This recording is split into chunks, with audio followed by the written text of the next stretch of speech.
கஷ்டப்பட்டு கடனை வாங்கிட்டு விவசாயம் பண்ணதா வட்டிக்கு ட்ரிபிள் வட்டிக்கெல்லாம் வாங்கினதா. திமுகவோட ஆட்சியில ஒவ்வொரு விவசாயியோட வாழ்க்கையும் இருளாகி இருக்கு. விடியல் விடியல்னு முதல்வர் மு க ஸ்டாலின் சொன்னதெல்லாம் அவரோட குடும்பத்துக்கும் கார்ப்பரேட் கம்பெனிகளுக்கும் தான். வருஷங்கள் மாறுது, புதுசு புதுசா டெக்னாலஜி வருது, ஆனா விவசாயிகளோட நிலைமை மாறுறதே இல்லை. ஒரு நாள் தான் மழை பெஞ்சிருக்கு, அதுக்கும் இங்கே ஊர் மிதக்குது. எப்படி மிதக்கு? மாசக்கணக்காக மழை பெஞ்சா என்ன ஆகும்? வடிகால் எதுவுமே சரியாக தூர் வரல, எல்லா வடிகாலும் லாக்கு. கொடுமை என்னன்னா, உற்பத்தி செஞ்ச நெல்மணிகளை பாதுகாக்க முடியல. கடனை வாங்கி பயிரை விதைச்சு அறுவடை செஞ்ச நெல் மூட்டைகளை விற்க வந்தா அதை பாதுகாப்பாக வைக்க கூட இந்த அரசு கிட்ட இடம் இல்லையா? சுடுகாட்டுலையும் ரோட்லையும் நெல் மூட்டைகளை போட்டு வச்சு இப்போ அந்த நெல்மணிகள் எல்லாம் தரம் இழந்து பயிரா முளைச்சிருக்கு. இன்னைக்கு பருவமழை வந்திருக்கு, சரி, இதுக்கு முன்னாடி இத்தனை நாட்களா என்ன செஞ்சுட்டு இருந்துச்சு இந்த அரசுன்ற கேள்வி தொடங்கி அடிப்படையில பல கேள்விகளுக்கு இந்த திருட்டு திமுக அரசு பதில் சொல்லிதான் ஆகணும். பல மாசங்களா கஷ்டப்பட்டு டெல்டா பகுதியில வாழ்ற விவசாயிங்க உற்பத்தி செஞ்ச நெல்லை ஏன் சரியான நேரத்துல சரியான விலையை நிர்ணயிச்சு கொள்முதல் செய்ய முடியல?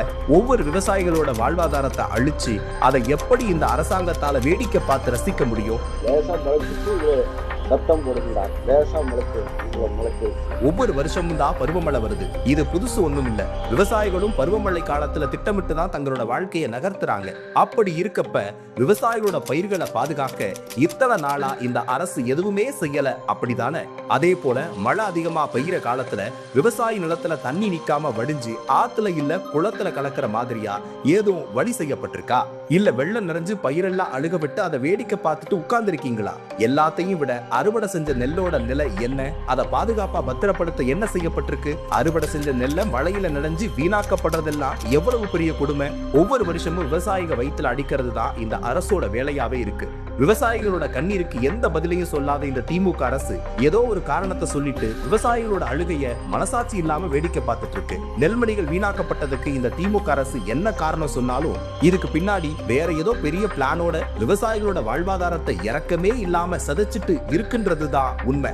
அறுவடை செஞ்ச நெல்மணிகளை வீணாக்குனதுக்கு என்ன காரணம்ன்ற பதில முதல்வர் ஸ்டாலின் சொல்லியே தான் ஆகணும். வட்டிக்கு வாங்கி கடன் வாங்கி செலவு பண்ணிட்டு வருஷம் இதே நிலமா தான் எங்க நிலமை. தண்ணியில கிடக்கு, அது எங்களால் அறுக்க முடியாத காரணத்தினால எப்படி நாங்கள் என்ன செய்யறதுனே தெரியல சார். அந்த நெல்லை